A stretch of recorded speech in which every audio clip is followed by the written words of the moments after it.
ये वो मुल्क है जहाँ बिस्मिल्लाह खान की शहनाई संकट मोचन के मंदिर में गूंजती है। बिल्कुल। ये वो मुल्क है जहाँ मलिक मोहम्मद जायसी ने पद्मावत लिखी। ये वो मुल्क है जहाँ रसखान को पढ़ के हम भगवान कृष्ण के बारे में जानते हैं। ये वो मुल्क है जहाँ मोहम्मद रफ़ी गाना गाते हैं, सुख के सब साथी दुख में न कोई, मेरे राम तेरा नाम एक सांचा दूजा न कोई। ये वो मुल्क है और भारतीय जनता पार्टी आपकी उस पहचान को ख़त्म करना चाहती है। मैं समझता हूँ कि जब आप राजनीति में हैं, सार्वजनिक जीवन में हैं, लोगों के लिए संघर्ष करते हैं, तो जेल और मुकदमा सरकार का ये दो ऐसा हथियार है जिसको बर्दाश्त करने के लिए, जिसका सामना करने के लिए हम लोगों को अंदर से तैयार रहना चाहिए। नफ़रत की बुनियाद पे हिंदुस्तान नहीं बन सकता। हमारी खूबसूरती क्या है? विविधता में एकता भारत की विशेषता, हम ये कहते हैं। एक ऐसा मुल्क जहाँ अलग अलग जातियों के लोग रहते हैं, अलग अलग धर्मों के लोग रहते हैं, अलग अलग भाषाओं के लोग रहते हैं और मिलकर एक साथ रहते हैं। यही हिंदुस्तान की खूबसूरती है। बिल्कुल। बाहर जाइए तो आपकी पहचान यही है। लोग मतलब जिसको कहते हैं हैरान हो जाते हैं, आश्चर्यचकित रहते हैं कि कैसे इतने सारे लोग एक साथ मिलकर रह सकते हैं। अब एक पार्टी है भारतीय जनता पार्टी जो आपकी इसी खूबसूरती को मिटाने पे लगी हुई है दिन रात।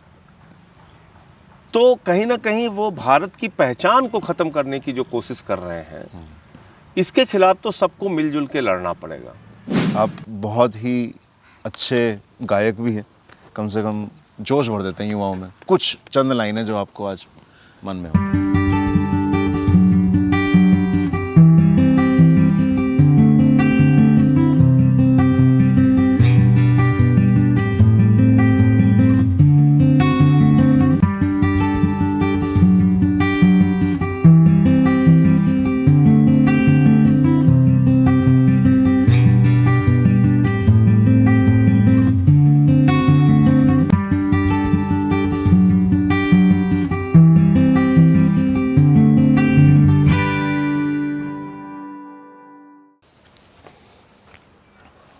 बहुत शुक्रिया संजय भैया।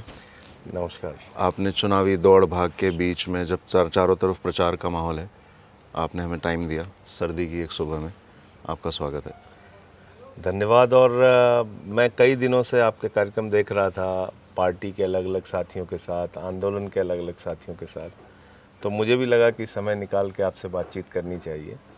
और बड़े अच्छे तरीके से आपने पुरानी तमाम उन यादों को ताज़ा किया जो सबके लिए जानना ज़रूरी है। बिल्कुल। इसका हमारी कोशिश यही है कि कार्यकर्ताओं तक, पार्टी के कैडर तक, और जो नौजवान अब आम आदमी पार्टी को देश के भविष्य की एक उम्मीद की तरह देख रहे हैं, उन तक आप सबका संघर्ष, आप सबका जीवन और आप सबकी सहजता, जिस तरीके से आप अपना जीवन जीते हैं, हम लोगों ने करीब से देखा, लेकिन सबको ये मौका नहीं मिलता। उन सब तक ये मैसेज पहुँचे कि कैसे आम आदमी पार्टी का हर व्यक्ति, हर कार्यकर्ता अपने आप में एक मिसाल है। निश्चित रूप से एक बहुत ज़मीनी आंदोलन से शुरुआत हुई और यहाँ तक का सफ़र हम लोगों ने तय किया है और इसमें बहुत बड़ा योगदान लोगों का रहा है। तो कैसे ये पूरा सफ़र तय हुआ, ये जानना एक अच्छा और सुखद अनुभव सबके लिए होगा। आपकी समाज सेवा की यात्रा कहाँ से शुरू हुई भैया?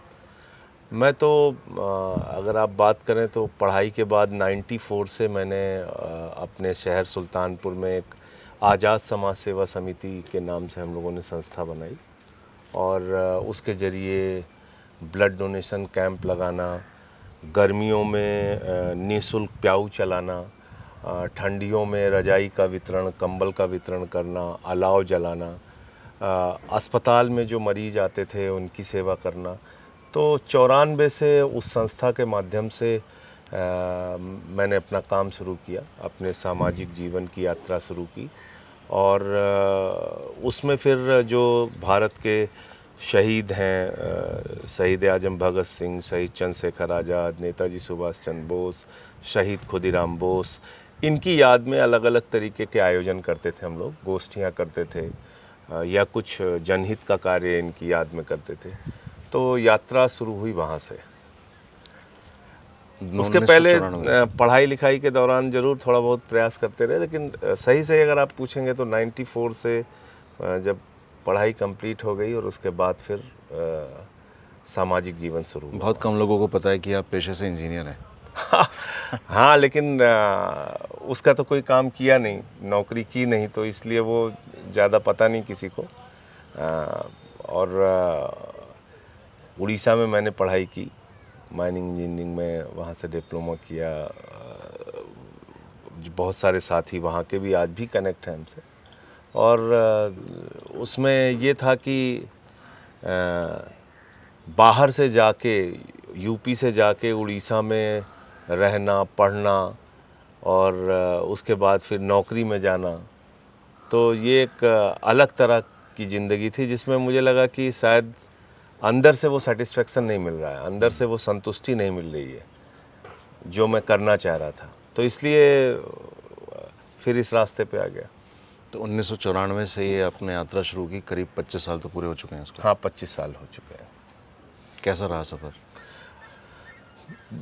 खट्टा मीठा अनुभव रहा जीवन का, लेकिन मैं ये ज़रूर कह सकता हूँ कि कभी इस बात का अफसोस नहीं हुआ कि अपनी ज़िंदगी का समय मैंने बर्बाद किया या इसकी कोई सार्थकता नहीं रही, जीवन ऐसे ही चला गया, ये महसूस नहीं होता।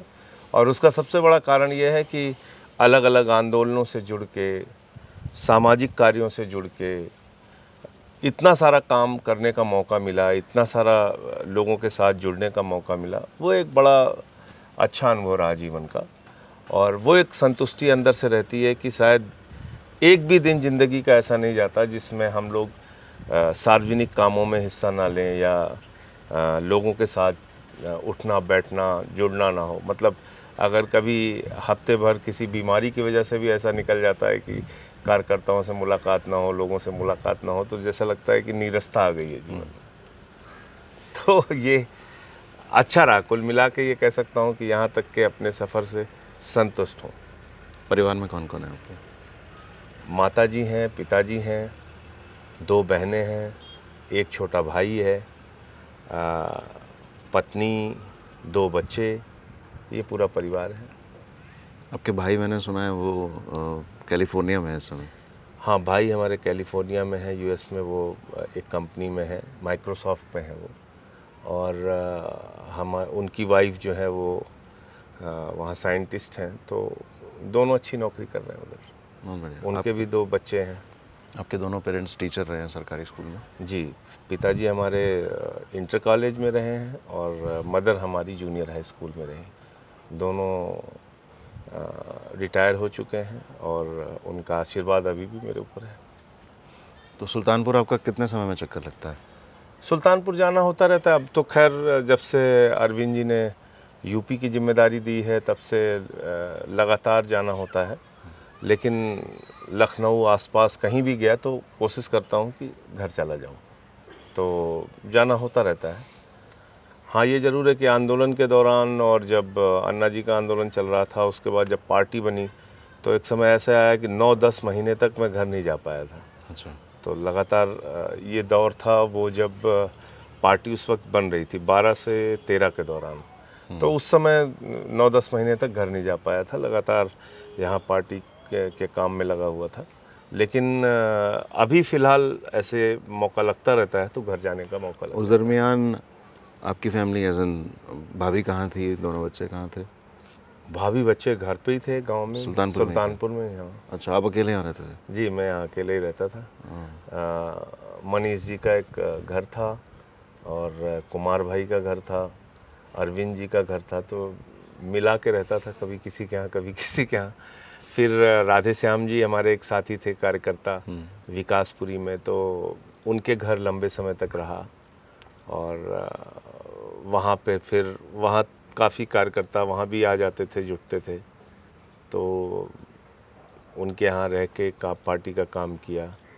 फिर वहाँ से जब हनुमान मंदिर वाला दफ्तर बना कनाट प्लेस में, तो चूँकि बहुत ज़्यादा काम था उस वक्त, वर्कलोड ज़्यादा था, तो उसी में एक कमरा था ऑफिस में ही ऊपर, उसी कमरे में मैं रहता था, देखा मैंने। नीचे दिनेश बाघेला जी रहते थे, तो दोनों लोग उसी ऑफिस में ही रहते थे। और कई बार ऐसा होता था कि उस टाइम में विकास योगी भी साथ में रहता थे, जो अभी मीडिया का काम देखते हैं। तो कई बार ऐसा होता था कि रात में 2 बजे तक हम लोग काम कर रहे हैं, फिर सुबह 5-6 बजे ही लोग आ जाते थे, 7 बजे, तो फिर ठीक से मतलब रेस्ट रेस्ट भी नहीं मिल पाता था।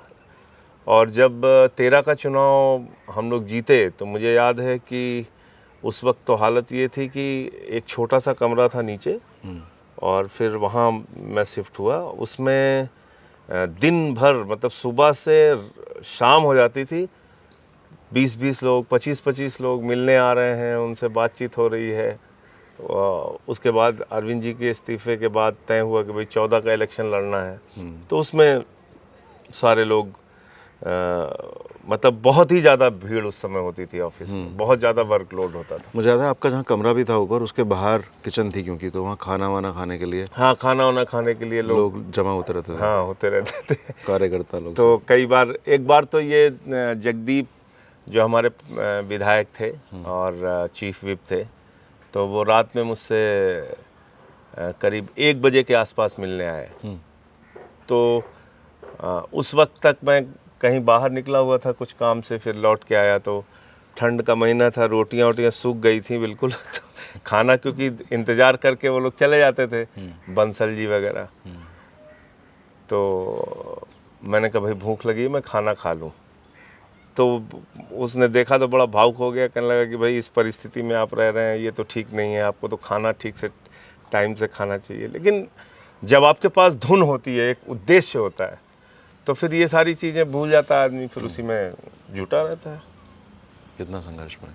सुल्तानपुर की ज़िंदगी को जिक्र करेंगे, क्योंकि एक लंबा समय आपने वहाँ गुजारा है, और वो सामाजिक कार्यकर्ता के जीवन ने आपको आज के संजय सिंह, जिनको हम राज्यसभा सांसद और आम आदमी पार्टी के वरिष्ठ नेता की तरह जानते हैं, उसी ने वो कायाकल्प किया होगा, ऐसा मैं मानता हूँ। हाँ, नहीं, मुझे लगता है कि आदमी तब देखता है जब अब राज्यसभा के सांसद हो गए या अन्ना जी के आंदोलन में जब जुड़े, उसके बाद बहुत सारे लोग जान पाए। लेकिन उसके पहले की यात्रा काफ़ी लंबी यात्रा है। अगर आप देखेंगे तो मैंने 16 साल तक रेहड़ी पटरी के लोगों के लिए काम किया जी।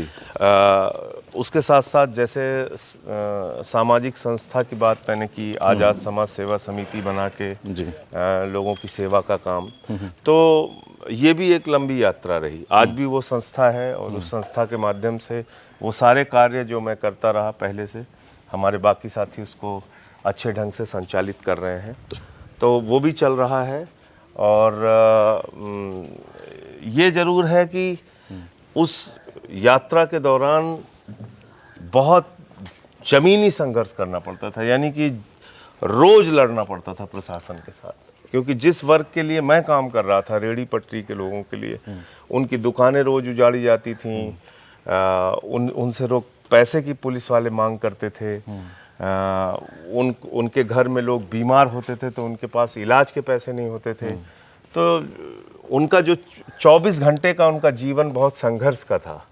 तो इसलिए उनके साथ जुड़ के जब काम किया तो एकदम ज़मीनी काम करने का मौका उन लोगों के साथ लगा।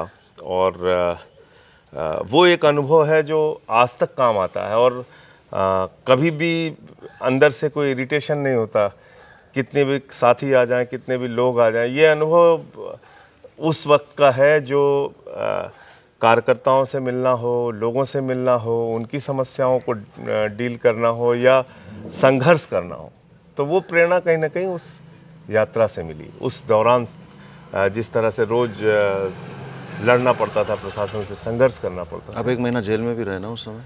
कई बार जेल की यात्रा हुई। एक बार मेधा जी का भी एक संगठन था, NAPM, national alliance for people's movement. तो मेधा पाटकर जी के साथ संदीप पांडे जी काम करते थे। संदीप पांडे जी और वो लोग साथ में काम करते थे, जिनको मैग्सेसे अवार्ड मिला था। और उस NAPM में मैं भी काम करता था उनके साथ। तो एक कोका कोला का आंदोलन हुआ, उसमें लाठियाँ चली थी, जेल गया। रेहड़ी पटरी वालों के आंदोलन में कई बार जेल गया। तो जेल की यात्राएं हुई।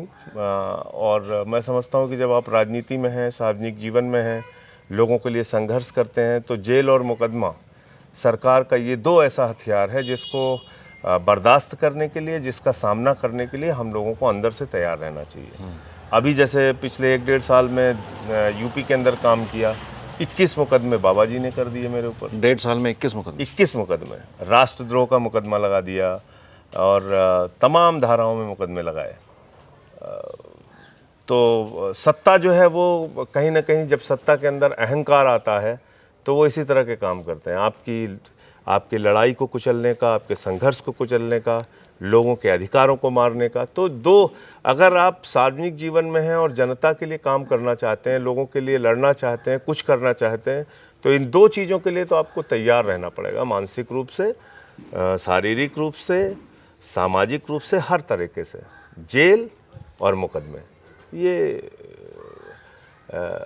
मैंने भी खूब देखा।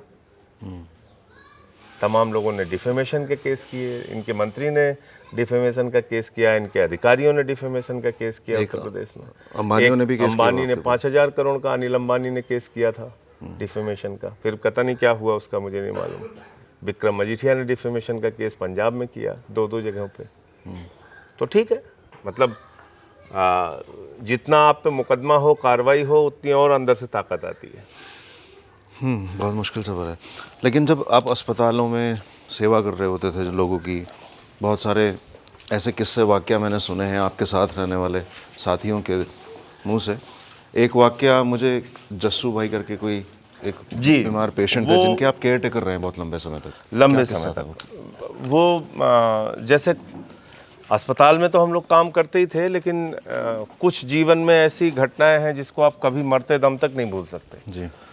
तो वैसे ही एक लड़का था जस्सू, और हम लोग ख़ास तौर से उन मरीजों की सेवा में लगते थे जो लावारिस के रूप में आते थे अस्पताल में, और उनकी कोई केयर करने वाला नहीं होता था या उनके घर के लोग नहीं होते थे। तो ऐसे ही एक एक्सीडेंट का केस आया जस्सू नाम के लड़के का, और हॉस्पिटल वालों को भी पता था। डॉक्टर AP मिश्रा साहब थे उस वक्त इमरजेंसी के इंचार्ज थे, या दूसरे जो डॉक्टर्स होते थे उनको पता होता था कि भाई लावारिस मरीजों की सेवा ये लोग करते हैं जी। तो वो इन्फॉर्म भी कर देते थे। तो हम लोगों को जानकारी मिली कि ऐसा एक एक्सीडेंट का केस आया है। तो जब वहाँ पर हम लोग गए, और हमारे एक और वहाँ बहुत बड़े समाज सेवी हैं करतार केशव यादव जी, हम लोग वहाँ पहुँचे तो हमने देखा कि वो लड़का बहुत बुरी तरीके से, उसका पैर जो है वो जख्मी था। अच्छा। और इतना ज़्यादा जख्मी था, हाथ टूट गया था, फ्रैक्चर था कई जगह से, सर में चोट थी, और पैर जो है वो काटने की स्थिति थी। अच्छा। कि उसके पैर को काटा जाएगा। अच्छा। ऐसी हालत में था, और हम लोग ये चाहते थे कि इससे इसके घर का पता पूछ लिया जाए और इसके माँ बाप को सूचना दे दी जाए। तो अजीब बात ये हुई कि जब उसकी कंडीशन थोड़ा स्टेबल हुआ, और जब हम लोगों ने पूछा उससे कि भाई आप कहाँ के रहने वाले हो, कैसे ये एक्सीडेंट हुआ, तो फिर वो कुछ बता पाने में असमर्थ था, बिल्कुल वो कुछ बता ही नहीं पा रहा था। तो फिर डॉक्टरों ने चेक किया और फिर ये कहा कि ये मानसिक रूप से विक्षिप्त है, यानी कि उसको कुछ क्या बोलता था, क्या कहता था, वो कुछ याद नहीं रहता था। वो एक मानसिक रूप से विक्षिप्त लड़का था। और अब उसकी मतलब बोली इतनी मीठी थी, इतने प्यार से बोलता था, हमारे अवधि के भाषा में भैया भैया कह के, कि वो बड़ा मतलब जैसे उससे अपने बच्चे की तरह लगाव हो गया। और हम लोगों ने फिर ये ठान लिया कि यार इसका पैर नहीं कटने देना है।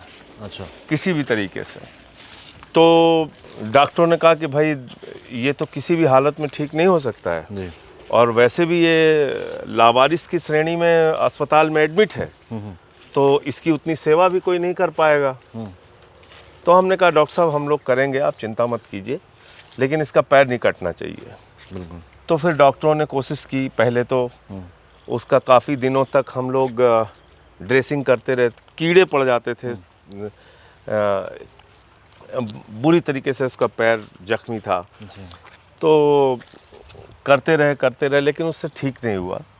और इन्फेक्शन जब बढ़ने लगा तो डॉक्टर ने कहा कि नहीं अब इसका पैर काटना ही पड़ेगा। और मुझे याद है आज भी वो दिन, ऑपरेशन थिएटर में उसको लेके हम लोग गए।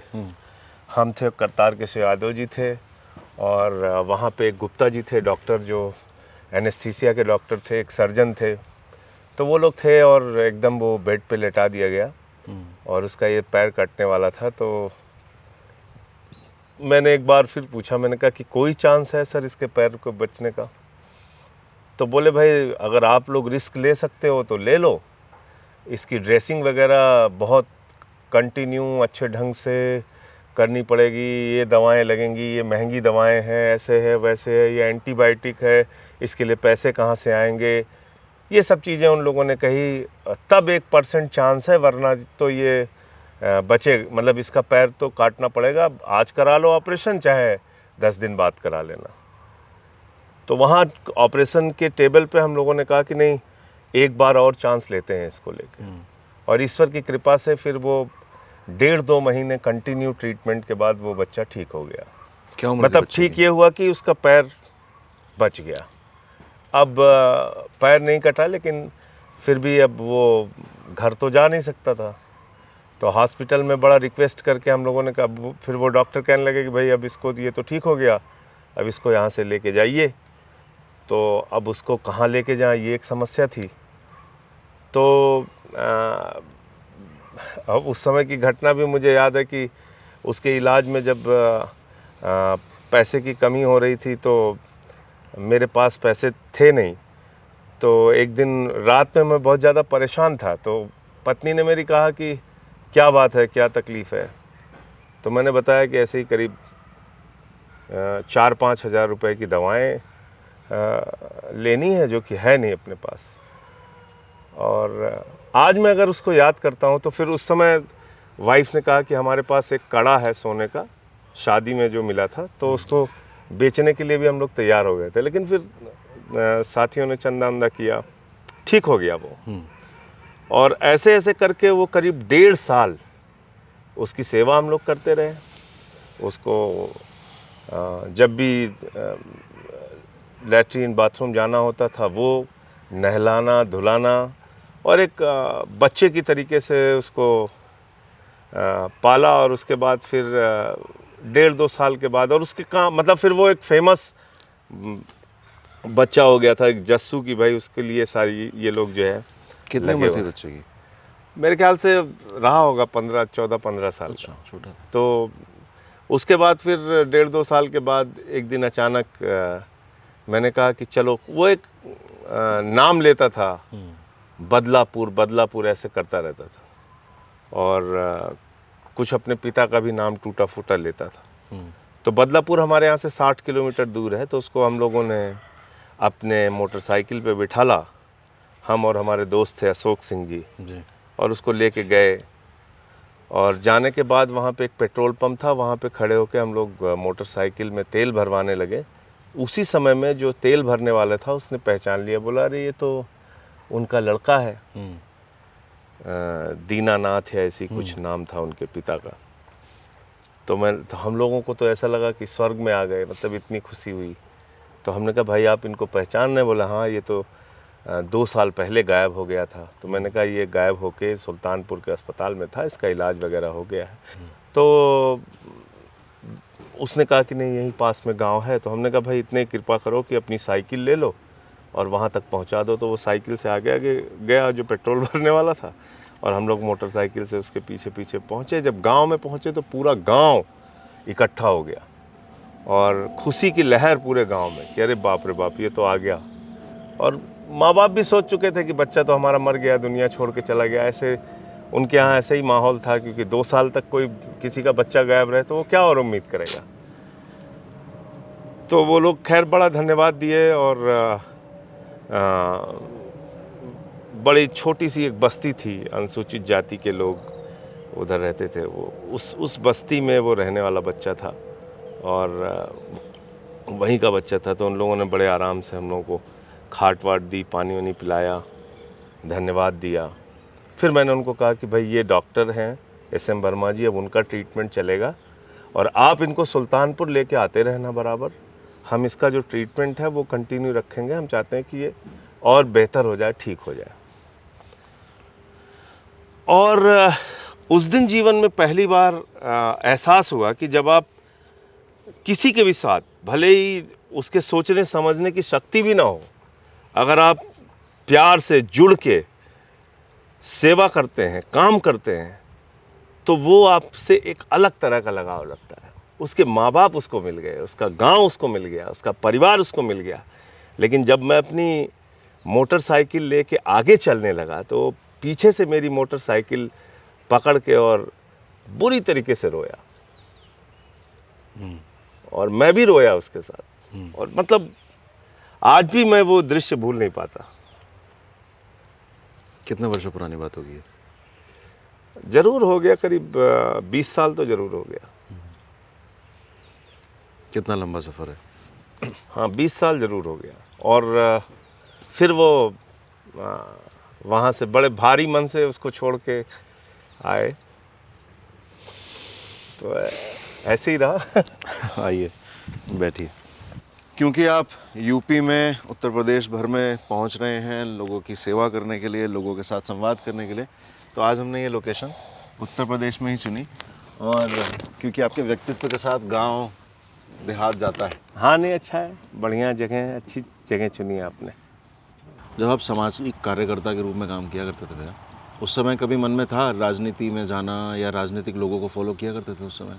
कभी नहीं, बल्कि आपसे सही बताऊं तो मन में ये था कि राजनीति सबसे ख़राब चीज़ है। और इसीलिए आज जब लोग राजनीति को गालियां देते हैं तो मुझे वो दिन याद आता है कि भाई राजनीति जो है वो बिल्कुल नहीं करनी है। ऐसी मेरी भी सोच थी, ऐसी मेरी भी धारणा थी कि भाई सब कुछ जो है वो समाज सेवा के ज़रिए और इस तरह से हम लोग उसको ठीक करेंगे।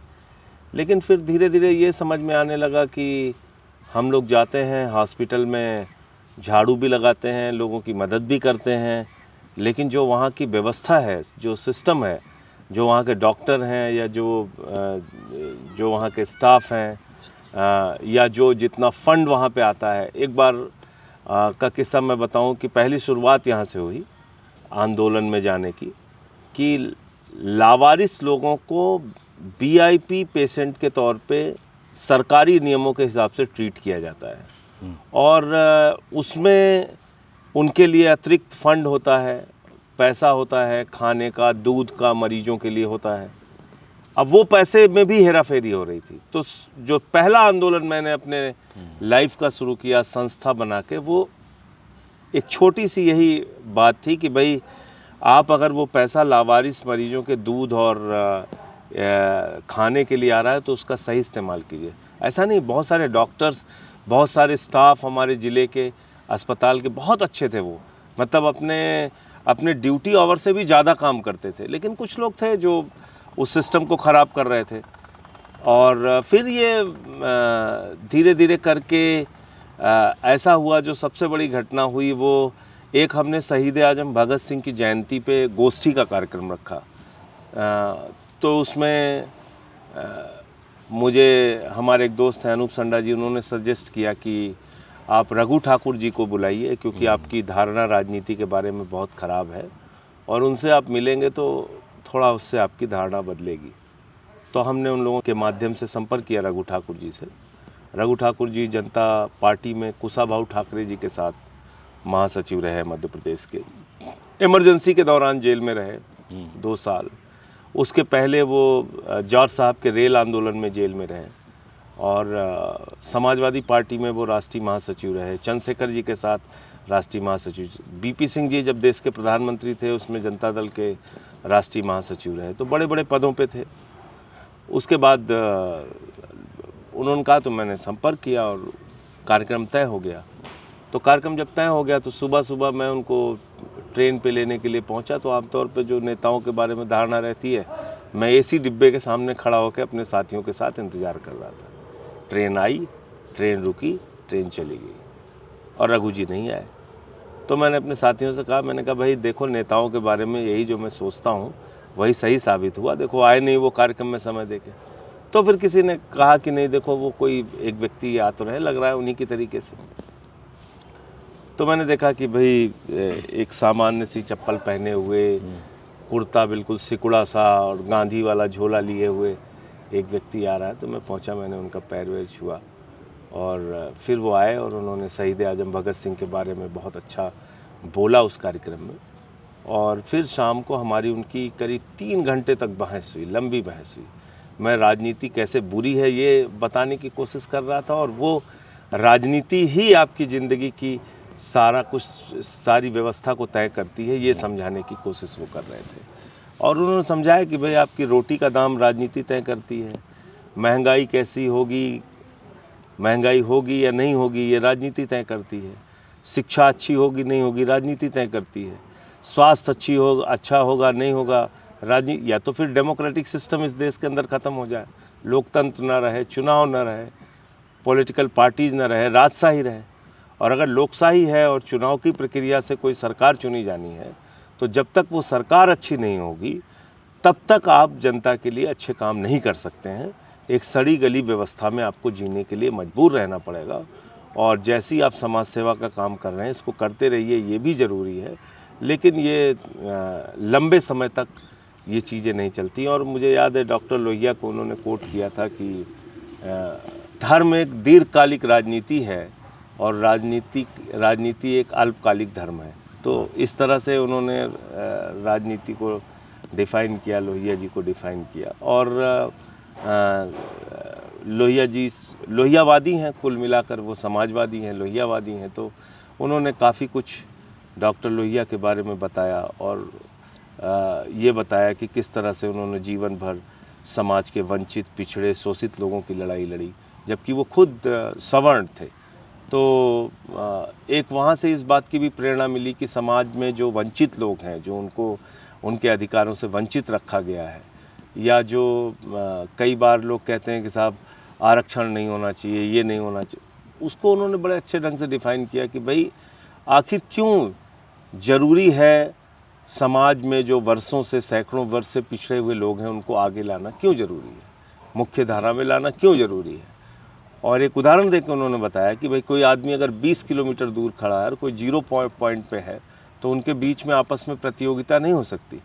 इसलिए डॉक्टर लोहिया ने कहा कि विशेष अवसर का सिद्धांत, ऐसे लोग जो सामाजिक व्यवस्था के कारण पिछड़े रह गए उनको विशेष अवसर मिलना चाहिए और उनको समाज में आगे लाने की कोशिश करनी चाहिए। तो ऐसी तमाम चीज़ों पे उनसे बातचीत हुई। उन्होंने कुछ किताबें दी मुझे पढ़ने के लिए, डॉक्टर लोहिया की ज़िंदगी से जुड़ी हुई, गांधी जी की ज़िंदगी से जुड़ी हुई, अंबेडकर जी की ज़िंदगी से जुड़ी हुई, लोकनायक जयप्रकाश नारायण के आंदोलन के बारे में। तो वो सब मैंने फिर 15-20 दिन में वो सारी पढ़ाई कुछ किताबें मैंने पढ़ी। तो तब मुझे लगा कि नहीं, राजनीति में बड़े बड़े नेता, अच्छे लोग भी रहे हैं। उसके पहले तो जो माहौल मौजूदा समय का है उसको देख के राजनीति के बारे में गलत धारणा ही बनती है, स्वाभाविक बात है। तो जिस तरह से राजनीति में अपराधीकरण या पैसे की राजनीति चल रही है तो उसको देख के एक गलत धारणा ही बनती है। तो जब मैंने उन लोगों के बारे में पढ़ा, उनके जीवन के बारे में पढ़ा, तो मुझे लगा कि नहीं, राजनीति भी एक अच्छा रास्ता है समाज सेवा के लिए और समाज की लड़ाइयों को लड़ने के लिए।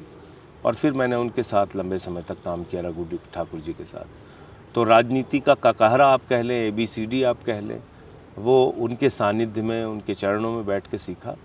और आज भी कहीं कोई समस्या, दिक्कत होती है तो वो उनसे बातचीत करते हैं, उनसे सीखते हैं बहुत कुछ।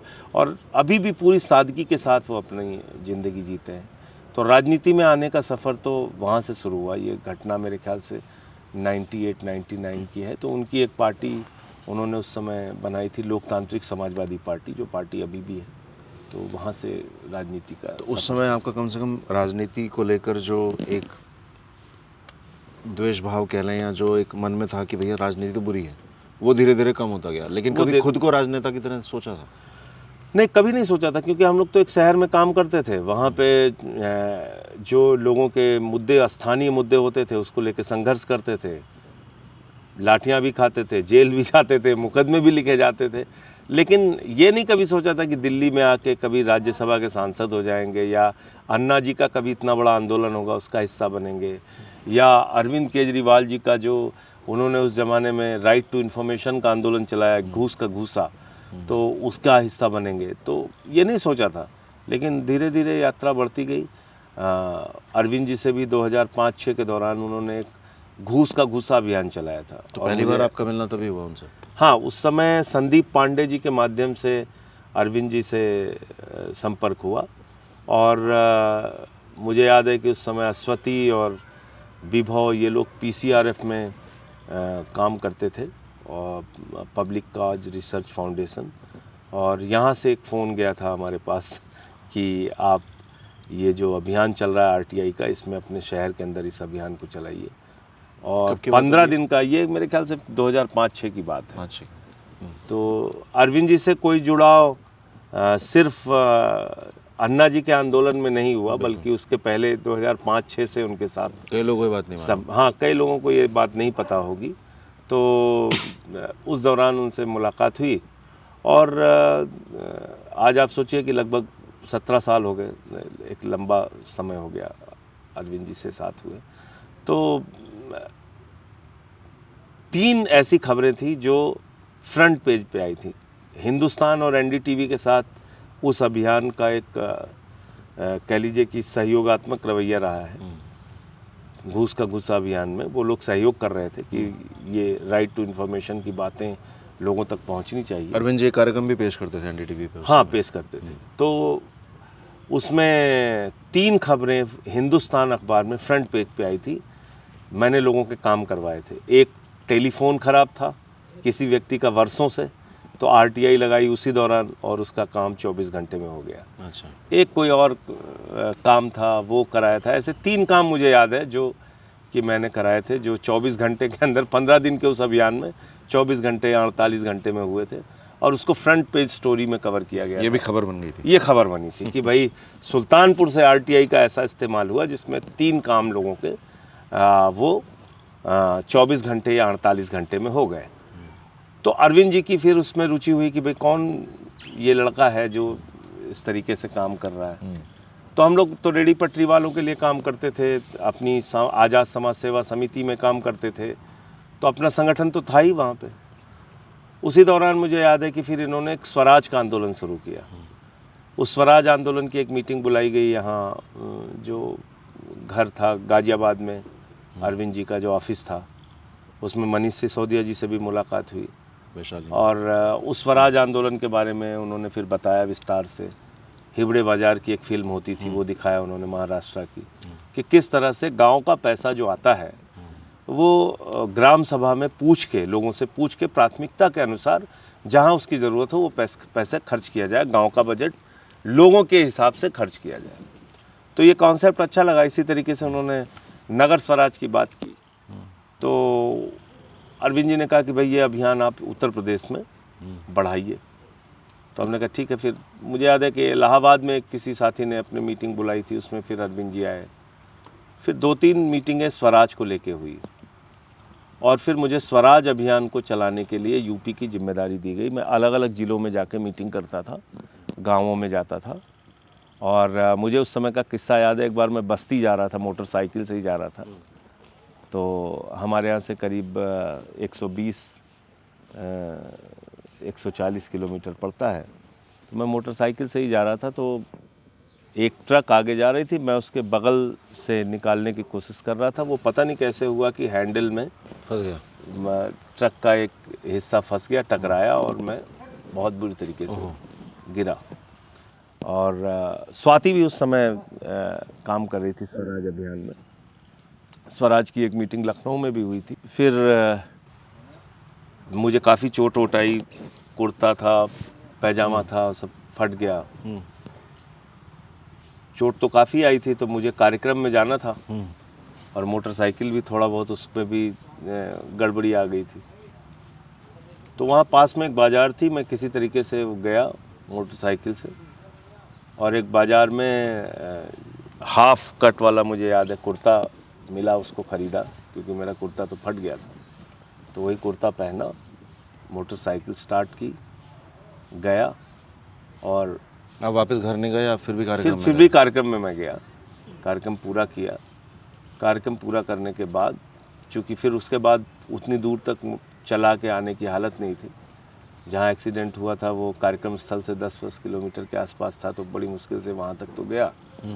कार्यक्रम किया, कार्यक्रम के बाद फिर वो मोटरसाइकिल वहीं पे छोड़ दी, और फिर बस से वापस लौट के आया। तो 10-15 दिन के ट्रीटमेंट के बाद ठीक हुआ। और बाद में फिर ये बात अरविंद जी को स्वाति ने बताई, तो फिर उनका फ़ोन आया और हालचाल उन्होंने लिया। तो ये एक घटना है जो उस दौरान स्वराज आंदोलन के दौरान हम लोगों की रही, जहाँ अलग अलग ज़िलों में जाके मीटिंग करने से जुड़ी हुई घटना, तो वो याद आया, आपको बताया। फिर इसी दौरान सुल्तानपुर में एक एनक्रोचमेंट को हटाने का एक बड़ा ड्राइव चला, जिसमें बिल्कुल कह लीजिए कि क्रश कर दिया गया, मतलब सारी दुकानें लोगों की तोड़ दी गई थी। और उसके विजुअल्स आज भी यूट्यूब पे मौजूद होंगे, आप देखिएगा। तो उसमें जहाँ पे बुलडोज़र चल रहा था, तो उसमें मैं सामने जाके खड़ा हुआ और मीडिया भी काफ़ी था, बहुत अच्छी खासी संख्या में पूरे शहर के फुटपाथ के लोग इकट्ठा हुए थे, और उसमें जम के लाठीचार्ज हुआ मेरे ऊपर। लाठीचार्ज हुआ, लाठीचार्ज होने के बाद कोतवाली लाए गए हम लोग और उठा के जेल में डाल दिया गया। पिंकी जोवेल नाम की एक उस समय डीएम होती थी। फिर ये बात कहीं से अरविंद जी को पता चली कि मुझे जेल हो गई है। फिर उन्होंने डीएम से बातचीत की, तो किसी प्रकार से फिर रिहाई हुई। और रिहाई के बाद फिर एक कार्यक्रम, मैंने बड़ा कार्यक्रम रखा सुल्तानपुर में, जिसमें फिर अरविंद जी आए। और ये सब कुछ चल ही रहा था कि उस बीच फिर भ्रष्टाचार विरोधी आंदोलन, ये इंडिया अगेंस्ट करप्शन का शुरू हुआ, अन्ना जी का आंदोलन शुरू हुआ। और उसमें मुझे सुल्तानपुर और रायबरेली 2 ज़िलों की जिम्मेदारी दी गई कि आंदोलन को आप यहाँ पे संचालित कीजिए। और मुझे याद है कि 5 अप्रैल से अन्ना जी को अनशन शुरू करना था, तो 2 अप्रैल को एक मीटिंग थी, मैं यहाँ पे आया था और उसमें तमाम लोग थे उस मीटिंग में। और लोकपाल कानून क्यों ज़रूरी है, इसको लेके अरविंद जी ने अपना पूरा प्रेजेंटेशन दिया था, सब कुछ बताया था। और तब हम लोग इस बात की चिंता कर रहे थे कि 3000 लोग हो जाएंगे क्या, बड़ी मुश्किल से। तो 5 अप्रैल से अन्ना जी को अनशन शुरू करना था, मुझे वापस जाके सुल्तानपुर में आंदोलन शुरू करना था, क्योंकि उनके सपोर्ट में अलग अलग जगहों पे आंदोलन शुरू होना था। और यहाँ हम लोग ये चिंता कर रहे थे कि 3000 लोग अगर जंतर मंतर पे आ जाए तो हम लोगों का आंदोलन बहुत बड़ा हो जाएगा। मुझे याद है। लेकिन फिर तो अजीब ही हुआ, मतलब 5 अप्रैल को काफ़ी संख्या में लोग आए, फिर 6 अप्रैल को आए, फिर अनशन का तीसरे दिन आते आते हिंदुस्तान के अलग अलग राजधानियों में शुरू हो गया, शहरों में शुरू हो गया। ऐसा लगा पूरा देश भ्रष्टाचार से करा रहा है, पूरा देश सड़कों पे आ गया। और ऐसा हुआ कि सरकार को फिर वो नोटिफिकेशन जारी करना पड़ा, ज्वाइंट कमेटी बनी 5 दिन के अनशन के बाद। मीडिया का भी दबाव काफ़ी बना, लोगों का दबाव बना। तो उस दौरान मैं सुल्तानपुर में आंदोलन को चला रहा था। अब सुल्तानपुर और रायबरेली इसलिए महत्वपूर्ण हो जाता है कि एक सीट से वहाँ पे राहुल गांधी जी सांसद थे, दूसरी सीट से सोनिया गांधी जी सांसद। और कांग्रेस की सरकार थी। कांग्रेस की सरकार थी। फिर अरविंद जी ने एक बात कही कि भाई हम रेफरेंडम चलाएंगे देश भर के उन संसदीय क्षेत्रों में जहाँ पे कि कांग्रेस के सांसद हैं, बड़े नेता हैं, और उसमें लोगों के ओपिनियन मांगेंगे कि लोकपाल बनना चाहिए कि नहीं बनना चाहिए। और मुझे आज भी याद है कि जितने फॉर्म मैंने रायबरेली और अमेठी से भरवाए थे, 90% लोगों ने लोकपाल के समर्थन में अपनी राय दी थी। और उस समय तो चूँकि कांग्रेस की सरकार थी केंद्र में, तो कांग्रेस का वहाँ पे संगठन भी था, तो बहुत डिस्टर्ब भी करते थे। जहाँ हम लोग जाते थे गाँव में ये फॉर्म भरवाने के लिए, तो कई जगहों पे लोग परेशान भी करते थे। लेकिन हम लोगों ने लड़ाई लड़ी और भारी संख्या में फॉर्म भरे गए और 90% लोगों ने अपना समर्थन दिलाया। फिर वो अरविंद जी ने बोला कि आप यहाँ आइए, नेशनल एग्जीक्यूटिव बनी इंडिया अगेंस्ट करप्शन की, उसमें उन्होंने मुझे रखा। और उसके बाद उसमें मैं आया यहाँ पे, तो बाहर निकल के अरविंद जी प्रेस को संबोधित कर रहे थे, तो अचानक ही उन्होंने कहा कि अब संजय सिंह जी आपको बताएंगे कि किस तरह से रायबरेली और अमेठी में जनता ने अपनी राय दी है लोकपाल के समर्थन में। अब इतने सारे कैमरे, इतनी मीडिया देख के मेरी तो हालत ख़राब हो गई। मैंने कहा मैं क्या बताऊंगा इन लोगों के सामने।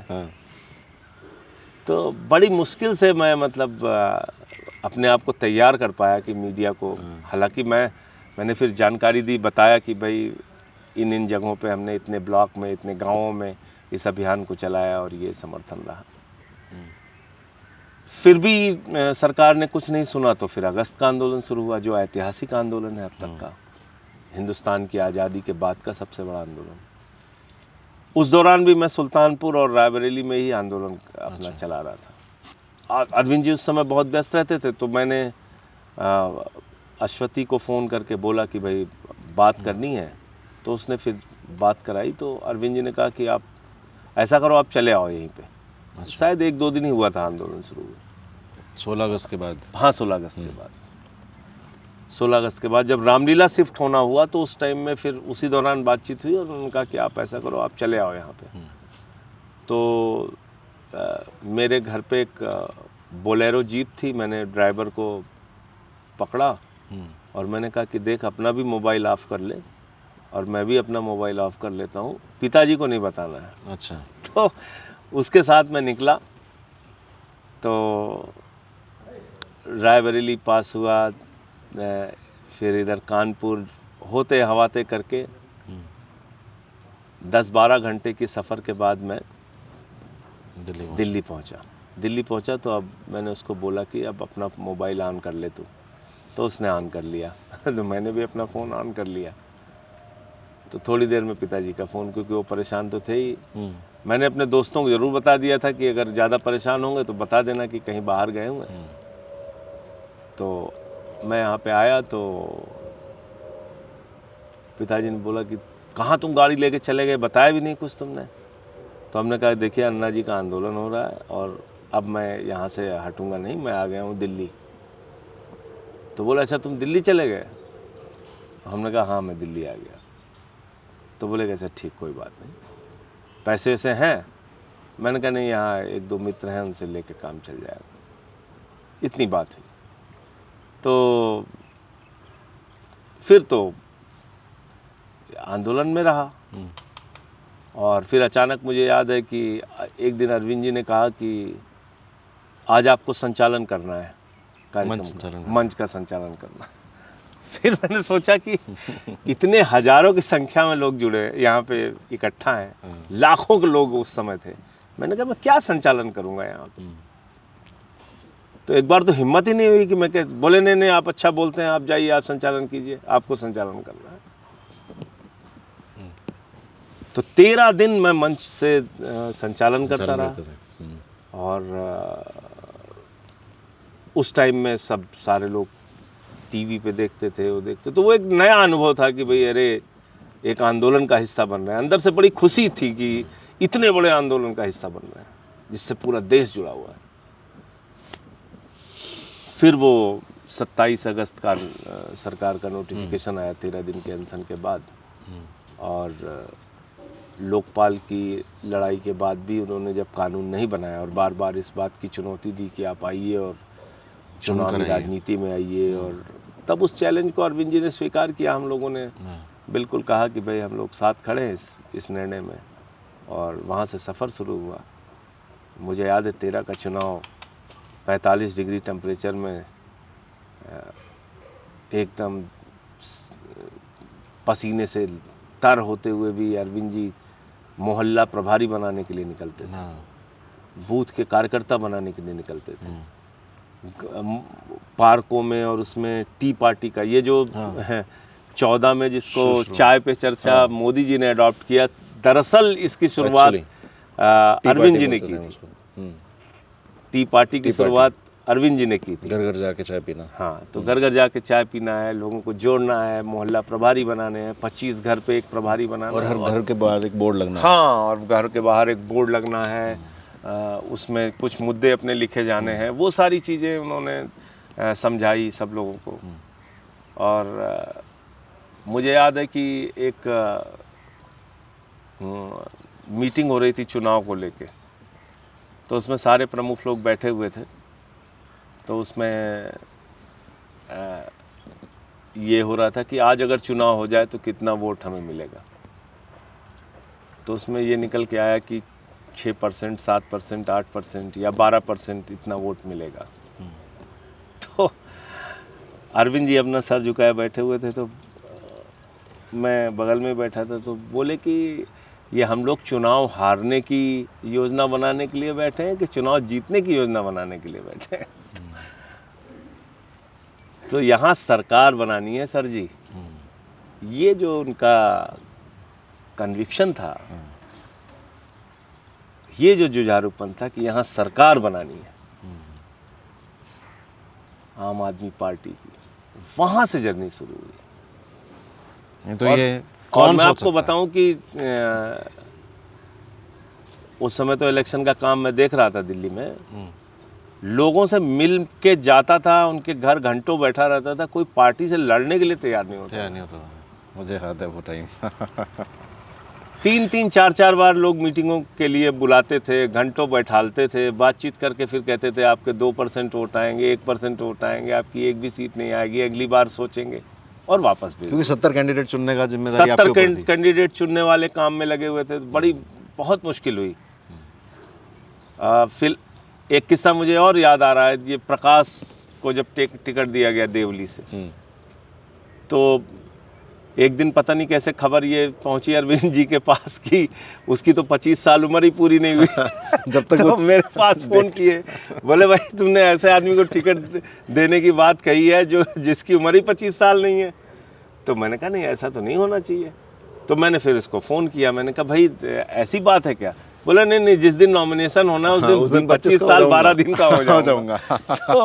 तो ये भी ऐसे किस्से हुए, मतलब जो अब जैसे अखिलेश की सीट पे सारे लोग कह रहे थे कि नहीं साहब, ये तो राजनीतिक समीकरण के हिसाब से तो बढ़िया सीट है और ये है और वो है, और उसमें अरविंद जी ने निर्णय लिया कि नहीं ये बातें नहीं चलेंगी, इसको 12 स्टिचेस सर में लगी हैं, राशन के घोटाले के खिलाफ लड़ाई इसने लड़ी है, लोग इसको जानते हैं वहाँ पे, और इसी को टिकट देंगे। संजीव झा मतलब उसको बुराड़ी में, राखी बिरला, बड़े मतलब अजीब चुनाव उसको, मतलब जिंदगी का सबसे बेहतरीन चुनाव मैं अगर कहूँ तो 2013 का चुनाव। और जिस दिन चंदा हम लोगों का 20 करोड़ पहुंचा, ऐलान करके पार्टी ने कहा आप कोई चंदा नहीं लेंगे। तो मतलब एक जिसको कहते हैं ना नैतिकता के मानक पर, एक कैंडिडेट के बारे में कुछ डिटेल्स बाद में मिली उसकी बहू से, तो उसको टिकट मिल चुका था, सिंबल मिल चुका था, प्रेस कॉन्फ्रेंस करके पार्टी ने कहा, अरविंद जी ने कहा कि भाई इनकी ये इन्फॉर्मेशन लेट आई है और इसलिए हम सिर्फ 69 सीटों पे चुनाव लड़ेंगे, एक सीट पे चुनाव नहीं लड़ेंगे।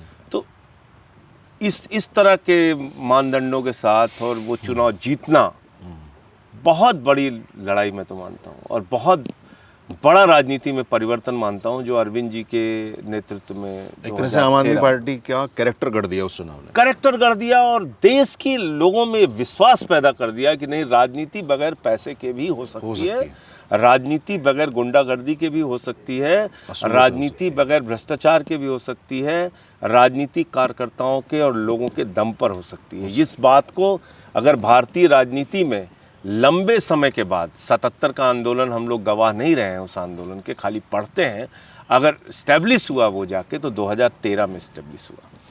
एक चर्चा इस पर भी होनी चाहिए कि उस चुनाव में आम आदमी पार्टी की 28 सीट आने के बाद जो सत्ता के गलियारों में माहौल बना होगा और जो मीडिया के बड़े बड़े हाउसेस में चर्चा बनती होगी, वो भी एक अनूठा अनुभव होगा। अजीब, मतलब मैं तो याद है हम अरविंद जी और सारे लोग, मनीष जी, सब लोग जा रहे थे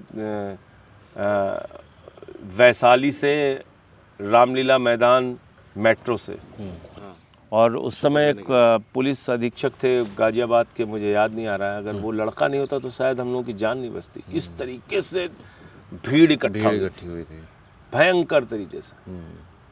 तो वो भी एक बड़ा दौर था, मतलब भारतीय राजनीति में परिवर्तन का एक बड़ा दौर था, और जो बदलाव की राजनीति की बात हम लोग करते थे, जिस बदलाव की राजनीति को यहाँ तक लेके हम लोग पहुँचे हैं कि आज फ्री बिजली की बात भारतीय राजनीति में होने लगी, फ्री शिक्षा की बात होने लगी, फ्री इलाज की बात होने लगी, जनता के बुनियादी मुद्दों पे बात होने लगी, ना चाहते हुए भी वो पॉलिटिकल पार्टी जो कभी जाति धर्म से ऊपर नहीं उठी, अब उन्हें मुद्दों पे बात करना पड़ता है। तो इस सब की शुरुआत उस 13 की राजनीति में हुई। और उस समय क्योंकि हम लोग नौकरियां छोड़ रहे थे, तो जो 24-25 साल के युवा होते थे आपस में ये बात किया करते थे, जिनको ये पता ही नहीं होता था एमएलए क्या होता है, काउंसलर क्या होता है, एमपी क्या होता है। उन्होंने पहली बार ये समझना पढ़ना शुरू किया कि एमएलए कहाँ बैठते हैं, लेजिस्लेटिव असेंबली क्या होती है, संसद क्या होता है। उनको कोई पॉलिटी का कोई समझ नहीं था। और यही शायद खूबसूरती भी थी। मतलब अगर वो उस सड़ी गली व्यवस्था की राजनीति से लोग निकल के आते तो शायद आज जितना सफ़र तय हो पाया ये नहीं हो पाता। ये फ्रेशनेस जो थी, बिल्कुल वो वही सबसे बड़ी स्ट्रेंथ भी थी।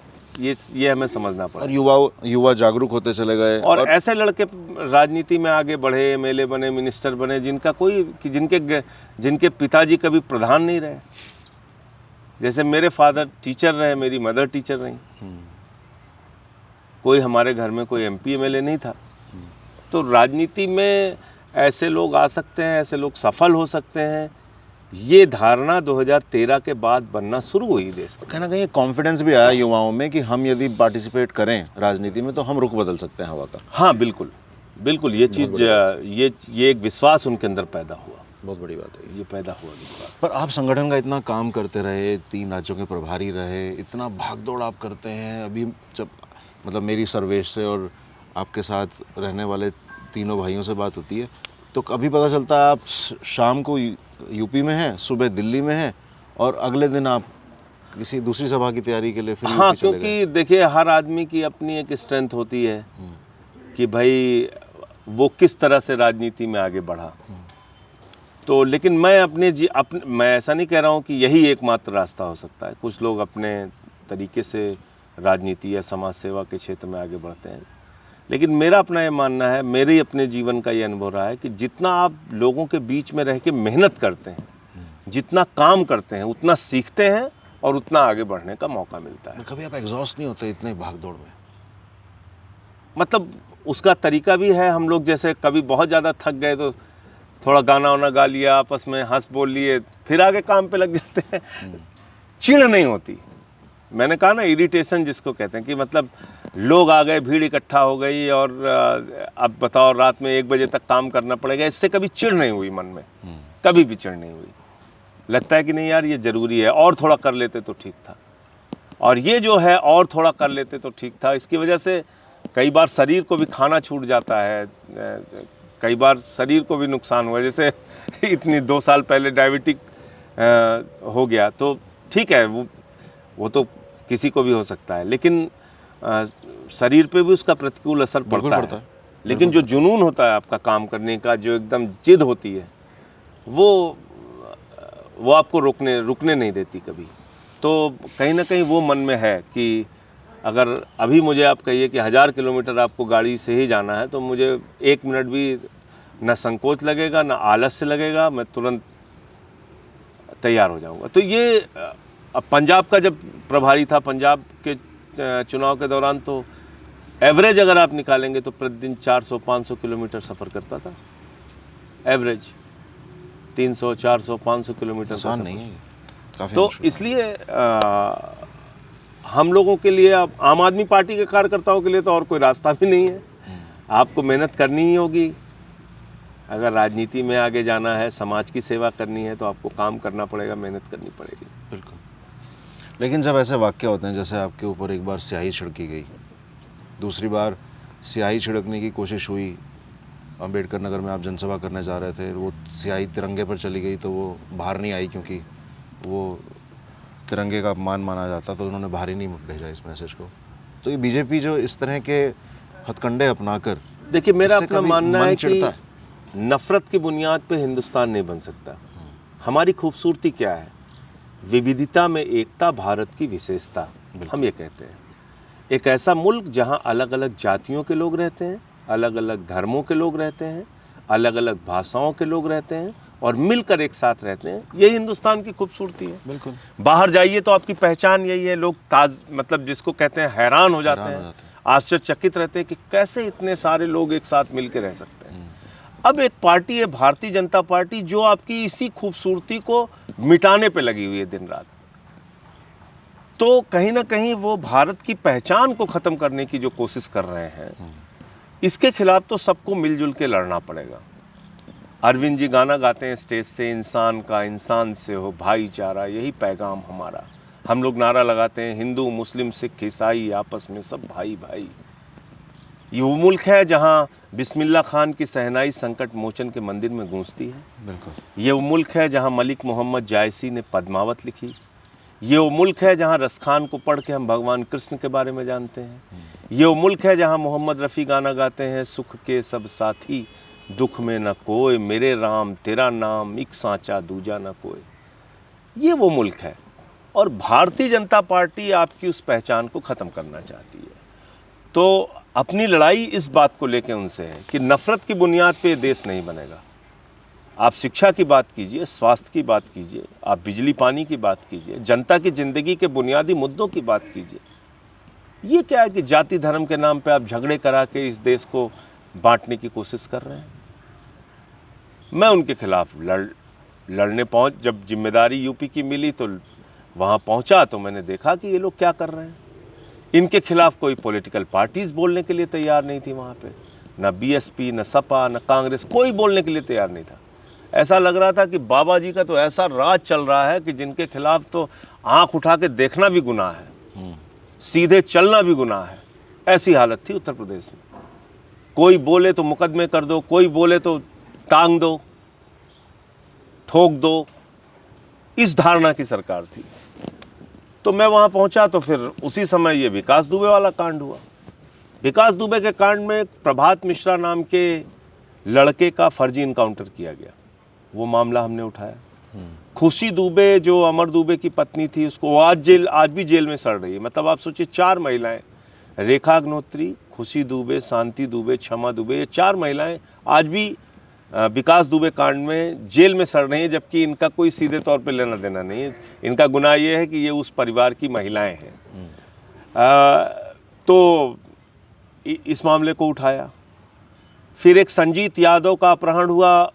अपहरण करने के बाद उसके ही परिवार से 30 लाख रुपए पुलिस वालों ने अपहरणकर्ताओं को दिलवाया और फिर उसकी हत्या हो गई, वो मामला उठाया।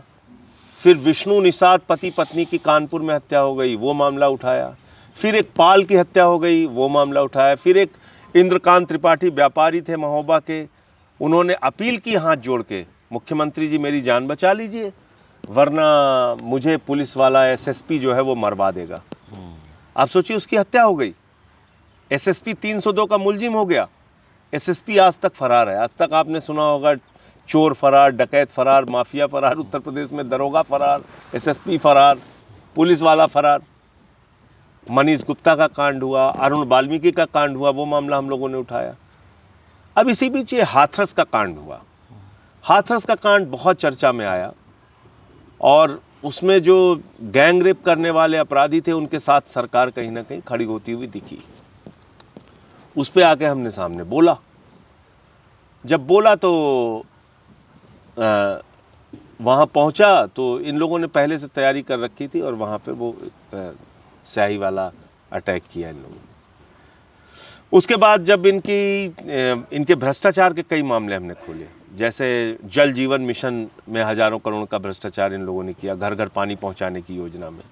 कोरोना के समय में 800 का ऑक्सीमीटर 5000 में खरीदा गया, 1600 का थर्मोमीटर 13000 में खरीदा गया, 12000 का ऑक्सीजन सिलेंडर 55000 में खरीदा गया, 8 लाख में इस्तेमाल होने वाला वेंटिलेटर मिलने वाला वो 22 लाख में खरीदा गया। ये सारे करप्शन और कागज़ के साथ लोकायुक्त में जमा किया। लोकायुक्त से नोटिस हुआ सरकार को। जब ये भ्रष्टाचार खोलना शुरू किया, इसी बीच एक मामला राम मंदिर का मिल गया। राम मंदिर की ज़मीन खरीद में भी घोटाला किया इन लोगों ने। आप सोचिए 5 मिनट के अंदर 2 करोड़ की ज़मीन ट्रस्ट और बीजेपी के लोगों ने मिलकर 18.5 करोड़ में खरीदी, 16.5 करोड़ की कमाई की। शर्मिंदगी की बात। इतना बड़ा बेईमानी और भ्रष्टाचार का मामला। 9 करोड़ रुपए कस्तूरबा गांधी के बालिका विद्यालय से उस वक्त निकाल दिया गया जब कोरोना के समय में विद्यालय बंद था और उनके स्टेशनरी और खाने के नाम पे पैसा निकाल लिया गया। जब ये लगातार मैंने एक के बाद एक भ्रष्टाचार खोला तो इससे बौखला के इन्होंने 21 मुकदमे मेरे ऊपर किए। यूपी में 21 मुकदमे 21 मुकदमे मेरे ऊपर किए। राष्ट्रद्रोह का मुकदमा मेरे ऊपर लगाया। मैं जब नरेंद्र मिश्रा की हत्या हुई, लखीमपुर में उनके परिवार से मिलने गया, लौट के आ रहा था, 150 पुलिस वाले मुझे सीतापुर के रास्ते में मुझे रोक के उन्होंने जो है फिर वहाँ एक गेस्ट हाउस में लेके गए और उन्होंने कहा कि आप यहाँ रुकिए। हमने कहा कि आप अगर मुझे गिरफ़्तार करना चाहते हैं तो साफ साफ बताइए, अदरवाइज़ वो हुआ। बनारस गया, वहाँ तो हर तरीके से इन्होंने परेशान करने की कोशिश की। पार्टी का दफ्तर हमारे बंद करा दिया, घर पे पुलिस वाले भेज देते थे। तो जब उन्होंने घर पे पुलिस वालों को भेजना शुरू किया, वाइफ थी, एक दिन कुछ पुलिस वाले वहाँ पहुँच गए, संजय सिंह कहाँ हैं, 9 मुकदमे हैं उन पे, ये वो। तो फिर मैं एक दिन विधानसभा में ही पहुँच गया। मैंने अरविंद जी को बोला, मैंने कहा मैं अब जा रहा हूँ विधानसभा में ही, अगर इन्हें गिरफ्तार करना होगा करें। यूपी की विधानसभा में पहुँच गया और प्रोटोकॉल के मुताबिक एक मेंबर ऑफ पार्लियामेंट को दर्शक दीर्घा में जाके खुद से बैठने की, बगैर पास के बैठने की इजाज़त होती है। ठीक बात। तो मैं गया और वहाँ की दर्शक दीर्घा में बैठ गया। अब सारे टीवी चैनल्स को पता चला तो वो खबर बनी कि भाई 9 मुकदमे इनके ऊपर, उस समय तक 9 हुए थे, तो इनके ऊपर 9 मुकदमे हैं, पुलिस वाले इनको खोज रहे हैं और ये विधानसभा में आके बैठ गए। फिर मैं वहाँ से निकला तो सारे चैनल्स वाले आए, तो मैंने उनसे कहा कि भाई मैं अगर अपराधी हूँ तो इनकी विधानसभा में आ गया हूँ, यहाँ पूरी सरकार है, आदित्यनाथ जी भी है, मुझे अरेस्ट करके ले चलें। तो फिर उन्होंने बहरहाल अरेस्ट वगैरह नहीं किया। फिर और मुकदमे लिखते चले गए। फिर एक मामले में मुझे चार्जशीट हुई, फिर उसमें मुझे सुप्रीम कोर्ट से स्टे मिला। पार्लियामेंट में मैंने सवाल उठाया, मैंने अपने सभापति जी को, आदरणीय वेंकैया नायडू जी को लिख के दिया कि भाई इस तरीके से गवर्नमेंट फर्जी FIR हमारे ऊपर कर रही। सोचिए, राष्ट्रद्रोह का मुकदमा लिखा जिसके पीछे कोई एक मैंने वो IVR चलवाया, उसको लेकर राष्ट्रद्रोह लिख दिया। तो सत्ता का जितना दुरुपयोग हो सकता है वो भारतीय जनता पार्टी कर रही है, यूपी में खूब जम के कर रही है।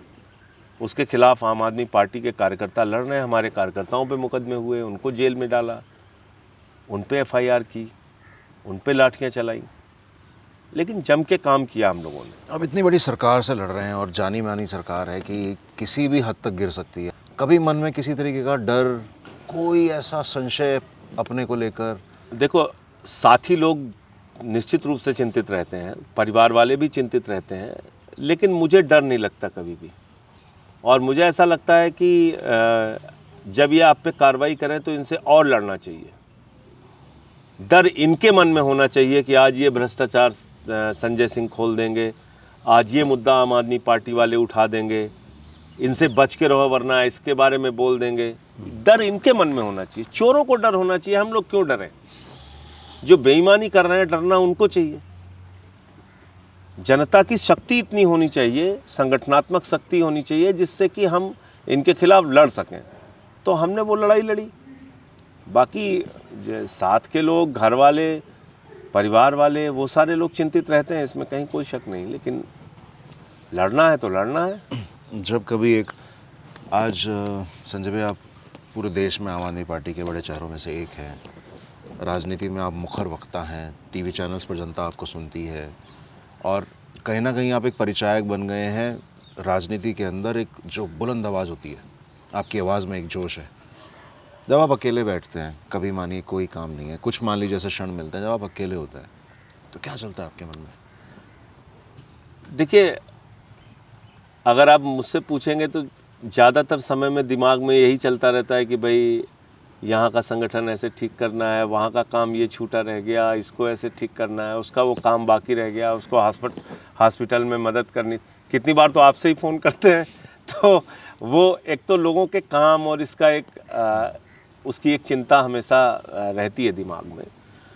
कोरोना की महामारी हुई, उस दौरान काफ़ी मतलब मन बड़ा द्रवित हो गया कई बार ऐसे दृश्य टीवी पे देख के कि लोग पैदल नंगे पाँव चले जा रहे हैं। फिर अपने आप को रोक नहीं पाए, फिर उसमें भी निकले हम लोग, काम वाम किया हमने। तो बस यही लगता है कि समय अपनी ज़िंदगी का बर्बाद नहीं होना चाहिए, एक एक दिन का सदुपयोग होना चाहिए। कुछ भी काम हम लोग पार्टी के लिए कर सकें, समाज के लिए कर सकें, संगठन के लिए कर सकें, अपने दोस्तों के लिए कर सकें, जो पीड़ित जनता है उसके लिए कर सकें, कहीं आवाज़ उठा सकें, वो अच्छा है। पार्लियामेंट में जब चलती रहती है तो उस समय उस बात की चिंता रहती है कि जो जनता के बुनियादी मुद्दे हैं वो पार्लियामेंट में कैसे उठा सकें। जैसे इन लोगों ने सरकारी संपत्तियों को बेचने का फैसला लिया, उसका हमने खूब विरोध किया। किसान आंदोलन में आपको याद ही होगा, मुझे सस्पेंड किया गया जब मैंने माइक तोड़ा। तो उसको लेके मेरी आलोचना भी हुई, लेकिन मुझे लगता है कि भाई जिस देश में 750 किसान शहीद हो जाएं, उनके ऊपर लाठियां चलें, पानी की बौछारें हों, एक काला कानून जबरन पास किया जाए, तो कई बार आपको ऐसे कदम उठाने पड़ते हैं जो आप चाहते नहीं हैं दिल से। ये ठीक नहीं होता है कि आप हंगामा करने के लिए विवश हों, मजबूर हों, लेकिन ऐसी परिस्थितियां सरकार पैदा करती है। एक बार हम और भगवंत मान दोनों सेंट्रल हॉल में वहाँ पे नारेबाजी की प्रधानमंत्री के खिलाफ, तो प्रधानमंत्री के खिलाफ प्रधानमंत्री जी मिल नहीं रहे थे किसी से, किसानों की बात सुन नहीं रहे थे, तो वो तय किया हम लोगों ने कि वहाँ पे नारेबाजी जब की तो काफ़ी लोगों के फ़ोन आए कि अरे आज तो आप लोगों ने ऐसा काम कर दिया, अब तो आप बक्से नहीं जाओगे, छोड़े नहीं जाओगे। लेकिन ठीक है, लड़ना है तो लड़ना है, अगर काम करना है लोगों के लिए तो करना है काम।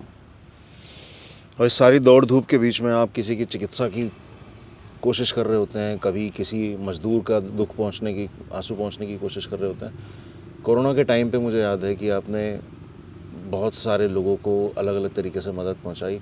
एक बार तो आपने कई सारे ऐसे माइग्रेटेड वर्कर्स को उनके गांव पहुंचाने की जिम्मेदारी ठान ली। क्या था वो समय?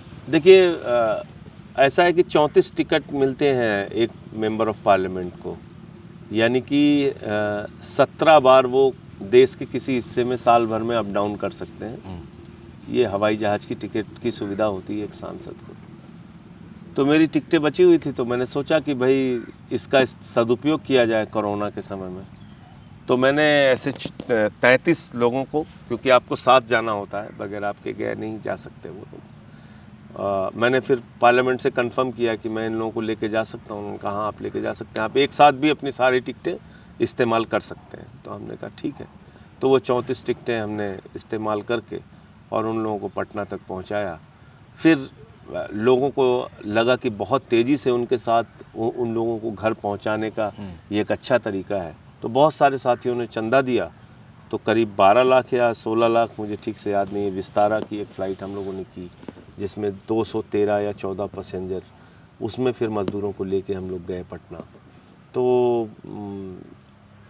बहुत सारी बसें कर के भेजा जिसको जाना था, यूपी, बिहार, मध्य प्रदेश, तो इस तरीके से राजस्थान, इस तरीके से भी काम किया। घर में जो रसोई चलती थी वो पत्नी चलाती थी, उसको वहाँ से डेली जो है वो खाने के पैकेट वगैरह बना के जहाँ जहाँ तक पहुँचा सकते थे। और एक 70 वर्षीय महिला भी थी जो लीलावती जी। हाँ जी। लीलावती जी का किस्सा ये था कि एक इंटरव्यू किया था बरखा दत्त जी ने, और उस इंटरव्यू में मैंने देखा कि एक माँ जो है वो रो रही है कि किस तरीके से उसके बच्चों ने उसको निकाल दिया है, और वो बांद्रा के स्टेशन पे बैठी हुई है। तो वो इंटरव्यू देखने के बाद मैं रात भर ठीक से सो नहीं पाया। दरअसल अंदर से एक भावुक इंसान हूँ, किसी चीज़ को जल्दी सहजता से बर्दाश्त नहीं होती चीज़ें, तो बहुत मैं एकदम से परेशान हो गया। मैंने कहा ऐसे भी कैसे हो सकता है कि 3 बेटे जिसके हों और उस माँ को ऐसे बैठना पड़े स्टेशन पे, शर्मनाक, अनाथ की तरह। तो फिर मैंने किसी तरह से संपर्क किया और फिर उनका नंबर मिला। तो फिर मैंने प्रयास करके ये कहा कि वो दिल्ली आ जाएं। तो तब तक ये हुआ कि बताया ही यही गया कि वहाँ से वो दिल्ली के लिए चल चुकी हैं और इस ट्रेन से वो पहुँच जाएंगी। तो जब वो घर पे आई तो उसके बाद टेस्ट करने के लिए LNJP गई, वहाँ पे उनको कोरोना पॉजिटिव आया। तो जब कोरोना पॉजिटिव आया तो उसके बाद वहाँ उनका ट्रीटमेंट चला। ट्रीटमेंट चलने के बाद फिर वो, मैंने कहा भाई जैसे हमारी माता जी हैं ऐसे ये हैं, ये घर पे ही रहेंगी। तो पत्नी ने, हमने सब ने मिलकर उनको घर पे ही रखा। फिर बाद में जब उनके बच्चों को पता चला तो फिर उनकी बेटी आई संपर्क में, हम लोगों से मिली, और फिर लंबे समय के बाद फिर वो अपनी बेटी के पास अभी चली गई। बहुत सारे ऐसे उदाहरण आम तौर पर देखने को मिलते नहीं। मुझे एक और भी स्टोरी याद हो रही है कि आप ब्लड डोनेशन में बहुत एक्टिव रहते हैं, और पार्लियामेंट पर हुए हमले के दौरान जो लोग शहीद हुए थे उनकी याद में कई सालों से ब्लड डोनेशन कैंप लगता है? हाँ, वो जब मैं मेंबर ऑफ पार्लियामेंट होके गया तो 13 दिसंबर को, पहली 13 दिसंबर को श्रद्धांजलि देने के लिए वहाँ पे शहीदों के फ़ोटो लगाए गए जो हमारे जवान शहीद हुए थे। और जब मैं फूल चढ़ा के उनके चित्र पर वहाँ से निकलने लगा तो मैंने देखा कि सामने एक ब्लड डोनेशन का कैंप लगा हुआ है और वो खाली है। उसमें कुछ जवान ही हैं जो आके ब्लड दे रहे हैं। तो मैंने पूछा कि भाई यहाँ ब्लड डोनेशन हो रहा है क्या? बोले हाँ। तो चूँकि ब्लड डोनेशन तो मैं अपनी संस्था की तरफ से भी हम लोग करते रहते थे सुल्तानपुर में, और मुझे ईश्वर की कृपा से 50 बार ब्लड डोनेट करने का सौभाग्य मिला है। अच्छा, मैं इसको अपने लिए सौभाग्य मानता हूँ। बड़ी बात है। तो मैं वहाँ गया तो वो लोग जैसे बड़े आश्चर्य की निगाह से देख रहे थे कि कौन सा सांसद है वो आ गया जो आज के दिन ब्लड डोनेट करने के लिए। तो मैंने कहा भाई नहीं, क्यों, इन्होंने देश के लिए अपनी जान दी है, पार्लियामेंट बचाने के लिए अपने जान दी है, और आप अगर उनकी याद में कोई ब्लड डोनेशन कैंप आपने लगाया है तो सांसदों को भी खून क्यों नहीं देना चाहिए। तो मैंने ब्लड डोनेट आप किया। अकेले सांसद होंगे ऐसे? नहीं, एक दो और लोगों ने भी किया। तो लेकिन अब आप ये मैं तो मानता हूँ कि भाई प्रेरणा आपको अगर कहीं से मिल रही है तो उस चीज़ को अच्छे काम में कभी भी पीछे नहीं हटना चाहिए, बढ़ना चाहिए आगे। बहुत तो लोग मुझे लगा कि एक अच्छी शुरुआत इन लोगों ने की है। शुरुआत क्या, वो मेरे ख्याल से हर साल करते हैं। इस बार कोरोना की वजह से नहीं हो पाया था 13 दिसंबर को, वरना वो लगाते हैं ब्लड डोनेशन करते हैं। मुझे एक वाकया किसी कार्यकर्ता ने कहा था, और वो ये था कि आपने लखनऊ में कुछ साल पहले, तब पार्टी भी नहीं थी, आंदोलन चल रहा था, या पार्टी बनी थी, तो लखनऊ में ही आपने रक्तदान किया। आप दिल्ली आए, दिल्ली में किसी हमारे कार्यकर्ता को खून की ज़रूरत पड़ी, एक ही हफ्ते में आपने 2 बार रक्तदान किया। हाँ, वो मैंने बताया नहीं था डॉक्टर को, क्योंकि आमतौर पे आप अगर एक हफ्ते में 2 बार ब्लड डोनेशन करेंगे तो इसको डॉक्टर अलाउ नहीं करते। और वो पूछा जाता है कि आपने पिछला ब्लड डोनेशन कब किया था।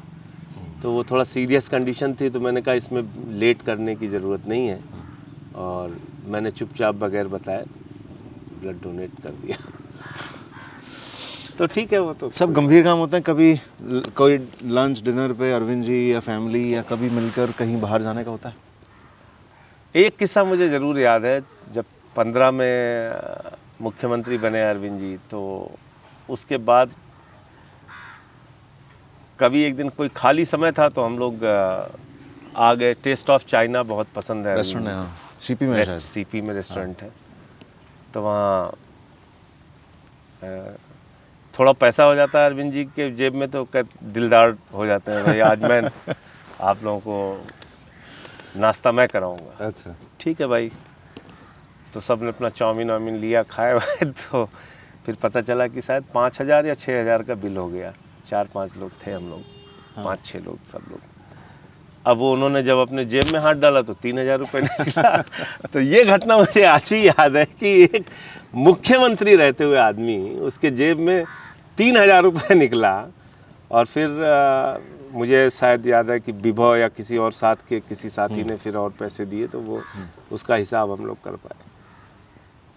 इसमें जो मस्ती है, इसमें जो आनंद है, और इसमें जो जुनून आता है काम करने का, वो और किसी चीज़ में, वो किसी अरबपति के पास भी आप चले जाइए नहीं मिलेगा। तो ये जो है वो आपको आम आदमी पार्टी में मिल सकता है। हम लोग ये ज़रूर जाने जाते हैं कि भाई ये लोग खाली 24 घंटे राजनीति करते हैं, ऐसा नहीं है। समय मिलता है तो थोड़ा गाना बजाना, थोड़ा आपस में हंसी मजाक, कभी रेस्टोरेंट में भी चले गए, तो ये होता है। तो उसमें जब आपने अभी कहा तो मुझे वो घटना याद आई। अरविंद जी की जेब में तो 3,000 रुपये निकले हैं, आपकी जेब में तो सुना है कि आप पैसे रखते ही नहीं जेब में। हमारे साथ अजीत और सर्वेश और विवेक त्यागी जी, आशुतोष, सब लोग ऐसे ये परमानेंट साथ में रहने वाले साथी हैं। तो एक बार की घटना है कि मैं, आशुतोष, अरविंद जी ने बुलाया, एक मीटिंग लक्ष्मी नगर में थी, तो वहाँ जा रहे थे। तो मुझे ज़्यादा आइडिया भी उस समय नया नया आया हुआ था, ज़्यादा आइडिया भी नहीं था रास्तों का, तो कोई गलत रास्ता ले लिया। ट्रैफिक वाले ने रोका, गाड़ी साइड की आशुतोष ने। आशुतोष सेंगर हैं कानपुर के हमारे साथी। तो मैं गाड़ी में बैठा रहा, मैंने देखा कि, और वो एक अल्टो थी इनकी मनीष सिसोदिया जी की, काली वाली, काले रंग की, तो वो वाली उस वक्त मेरे पास थी कि कहीं भी आने जाने के लिए। तो मैंने देखा कि काफ़ी देर हो गया, ट्रैफिक पुलिस वाला जो है वो आशुतोष को छोड़ नहीं रहा है। फिर आशुतोष आए तो बोले कि भैया पैसे जमा करने पड़ेंगे, चालान हो गया। क्या लेफ्ट ले लिया था आपने शायद? हाँ, लेफ्ट ले लिया था, लेफ्ट एंड फ्री नहीं था वो। तो बोले पैसे देना पड़ेगा और चालान हो गया। तो मैंने अपनी जेब चेक की तो 67 रुपये थे मेरे पास, मुझे अभी भी याद है क्योंकि ये घटना कई बार आशुतोष ने भी लोगों को बताई। तो 67 रुपये थे। मैंने कहा भाई मेरे पास तो 67 रुपये हैं। तो उसके पास भी करीब 20-25 रुपये उसके पास भी थे। तो अब ये चीज़ वो देख रहा है ट्रैफिक पुलिस वाला।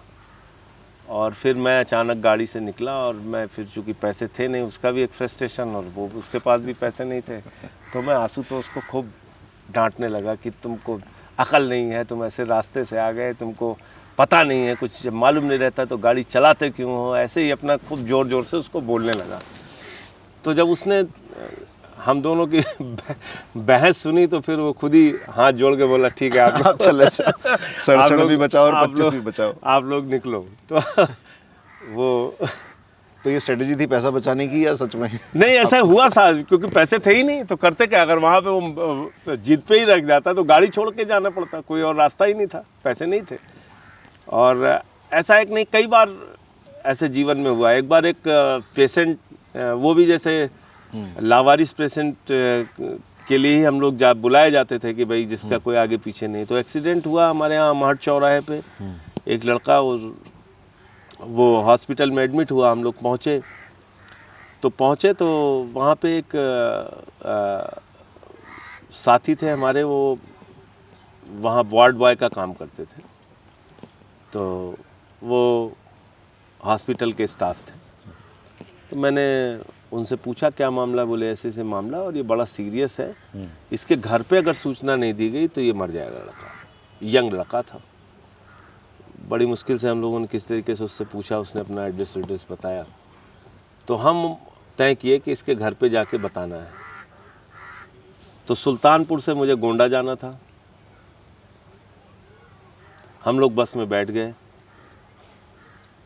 बस में जब बैठ गए तो पता चला कि ना उनके पास पूरे पैसे हैं ना मेरे पास पूरे पैसे हैं। तो उन्होंने अपनी टिकट कराई फैजाबाद तक, मेरी टिकट कराई गोंडा तक, और गोंडा में पहुंचने के बाद इतना ही पैसा था कि उसके गांव में पहुंच जाए किसी तरीके से। तो और शहर से 5-6 किलोमीटर दूर उनका पंडित जी का गांव था, जिसके बच्चे का एक्सीडेंट हुआ था। तो मैंने कहा यार अब क्या किया जाए। तो उसने कहा कि ऐसा कीजिए कि आप जाइए और ये मेरा वाला पैसा भी आप ले लीजिए, आप गोंडा तक आपका किराया हो जाएगा, आप निकल जाइए और मैं यहाँ से वापस सुल्तानपुर जा रहा हूँ, बस अड्डे पे मैं किसी से पैसे लेके दे दूँगा। तो एक जीप वाला जो डग्गा मार वाहन जिसको कहते हैं वो लोग थे, तो मैंने उनसे कहा भाई इनको बस अड्डे पे छोड़ देना, पैसे वहीं दे देंगे। बोला नहीं अभी देना है। अब मैंने उसको फिर धीरे से कान में बताया कि भाई किराया नहीं इनके पास, लेकिन विश्वास करो ये उतर के ही बस अड्डे पे तुम्हें किसी से पैसा लेके दे देंगे, इनको लेके जाओ वापस। तो वापस चले गए। मैं पहुंचा वहाँ, तो पहुंचा तो अंत में मेरे पास सिर्फ 50 पैसे बचे। कितने समय 3-4 किलोमीटर पैदल चलने के बाद फिर एक ठेला दिखा, तो 50 पैसे की वो अमरूद का ठेला दिखा, तो अमरूद लिया मैंने, अमरूद खाया, भूख लग गई थी। और फिर किसी तरीके से उनके गांव पहुंचा मैं। और गांव पहुंचा और जब उनको बताया तो उनके पिताजी बहुत बेचारे रोने लगे। उन्होंने भोजन कराया, फिर हम लोग साथ में वहाँ से आए। तो उनके जो और एक भाई थे, मैंने उनको धीरे से कान में कहा कि देखिए जी मेरे पास पैसे नहीं हैं, तो किराया बाबूजी से कह दीजिएगा कि मुझे साथ में लेते चले, मैं वहाँ पे पहुँच के इनको किराए का। उन्होंने कहा नहीं नहीं ऐसी कोई बात नहीं है। तो ये एक और घटना है जब जेब में पैसे ना होने की वजह, लेकिन मुझे सेटिस्फेक्शन ये हुआ कि मैं उनके घर तक पहुंच के उनको सूचना दे दी कि उनका बेटा एक्सीडेंट से पीड़ित है और हॉस्पिटल में एडमिट है। तो ऐसी घटनाएं जीवन में बहुत बार हुई हैं, कई बार हुई हैं। कुछ याद हैं, कुछ भूल गई, लेकिन इससे कभी न रुका न थका और न इसका कभी असर पड़ता है, क्योंकि जब आप काम की धुन में हैं और ईमानदारी से काम आपको करना है तो आपके पास फालतू के पैसे नहीं होंगे, इफरात पैसे आपके पास नहीं होंगे। आपने हलफनामे में बताया था कि आपकी कुल मिलाकर सारी सब मिलाकर सेविंग जो है, हाँ, तो उस पर बड़ा बीजेपी वाले कूदे थे उस दिन। हाँ, 6 लाख उनके अंदर खुशी की लहर आ गई थी कि अब इनकी सदस्यता कैंसिल करा के मानेंगे और इनकी तो सारी संपत्तियां हम निकाल के मानेंगे। और मोदी जी की इतनी मजबूत सरकार केंद्र में बैठी हुई है और हमारी एफिडेविट में जो भी मैंने संपत्ति लिखी थी या जो भी मैंने अपना 6 लाख रुपए का जो घोषणा की थी उसमें, उससे 1 रुपये भी ज़्यादा कहीं आज तक कुछ भी निकाल नहीं पाए। और मैं तो चुनौती देता हूँ इस बात की कि अगर एक भी कहीं बेईमानी, भ्रष्टाचार, कोई ज़िंदगी में गलत काम हमारा पा जाए तो जो कार्रवाई करना है करें, 4 गुना ज़्यादा कार्रवाई करें, तभी आप इनसे लड़ भी पाएंगे, वरना आप लड़ नहीं सकते। अगर आप के मन में कमजोरी होगी, छोटी छोटी चीज़ों के लिए आप समझौते करेंगे, भ्रष्ट रास्ते अपनाएंगे, तो आप कम से कम बीजेपी से तो नहीं लड़ सकते। ये तो आपको इतना तंग करेंगे कि आपका जीना हराम हो जाएगा। सच बात है। और मुझे तो अभी आपने बताया ना कि टिकट, आपके पास टिकट के भी पूरे पैसे नहीं थे, आपके दोस्त को भी वापस आना पड़ा, तो मुझे घबराहट हो गई कि यूपी सरकार इसके ऊपर एक और मुकदमा ना लिखे टिकट नहीं लिया आपके रास्ते में। नहीं ये तो उन्हें जी डग्गा मार वाहन से आना पड़ा ना, उसमें तो सरकारी बस में चले होते तब भले की मुकदमा लिख दो। फिलहाल है बहुत पुराना मामला, ये 20 साल पुरानी बात है ये। कहीं ना कहीं हमारा उद्देश्य यही है इस सीरीज़ को लाने का भी कि आप जैसे नेताओं की और पार्टी में जितने संगठन में लोग हैं, आप के संघर्ष की गाथा लोगों तक पहुंचे और कैडर को ये विश्वास हो कि हम जिस रास्ते चल रहे हैं, एक भले वो रास्ता आसान ना हो लेकिन वो रास्ता सही ज़रूर है। नहीं, बिल्कुल सही है, क्योंकि अरविंद जी ने राजनीति में वो अजूबा करके दिखाया है जो कि अविश्वसनीय है। मतलब भरोसा नहीं किया जा सकता कि कुछ ऐसे लड़के इकट्ठा होके देश की राजनीति में इतना बड़ा बदलाव लाएंगे। और वो अरविंद केजरीवाल जी की जिद और जुनून का नतीजा, और बेखौफ इतनी बड़ी सल्तनत, बेखौफ इतनी बड़ी सत्ता को ललकारेंगे, आंख में आंख मिला के बात करेंगे, तो ये उसी की देन है। हम सब आपसे सीख रहे हैं और उम्मीद है कि हमेशा आपके मार्गदर्शन में हम जैसे लड़के तैयार होकर देश के लिए हर वो कदम नहीं, आप बहुत अच्छा काम कर रहे हैं अपनी जगह पे, मैं तो इसको प्रेज करता हूँ। बहुत बढ़िया। आज का समय हमारा तय समय से कुछ ज़्यादा हो गया, आप इसे आज ख़त्म करते हैं, नहीं तो आपके साथ बैठे तो करें। बहुत अंदर काफ़ी लंबी बातें हो गई, बहुत सारी बातें हो गई। बहुत शुक्रिया भैया। अंत में आपसे रिक्वेस्ट करूँगा कि आप बहुत ही अच्छे गायक भी हैं, कम से कम जोश भर देते हैं युवाओं में, कुछ चंद लाइनें जो आपको आज मन में हो। देखिए, आंदोलन के दौरान क्रांति गीत हम लोग काफ़ी गाते रहे हैं, तो एक तो रुके ना जो झुके ना जो बहुत बार गा चुके। एक और गीत है, बड़ा अच्छा गीत है, वीरों की यह बाट भाई, कायर का नहीं काम रे भैया, कायर का नहीं काम, वीरों की यह बाट भाई, कायर का नहीं काम रे भैया, कायर का नहीं काम, सर पर बांध कफन जो निकले, सर पर बांध कफन जो निकले, बिन सोचे परिणाम रे, कायर का नहीं काम, वीरों की यह बाट है भाई, कायर का नहीं काम रे भैया, कायर का नहीं काम, दिल का घोड़ा कस कर दौड़ा, मार चला मैदान हो, मार चला मैदान, दिल का घोड़ा कस कर दौड़ा, मार चला मैदान हो, मार चला मैदान, चलता मुसाफिर ही पाएगा, हो चलता मुसाफिर ही पाएगा मंजिल और मुकाम रे, कायर का नहीं काम, वीरों की यह बाट है भाई, कायर का नहीं काम रे भैया, कायर का। तो जो रास्ता हम लोगों ने चुना है ये कायरता से नहीं जीता जा सकता है। बहुत शुक्रिया भैया, थैंक यू। आपने समय निकाला। आप सबका भी बहुत शुक्रिया।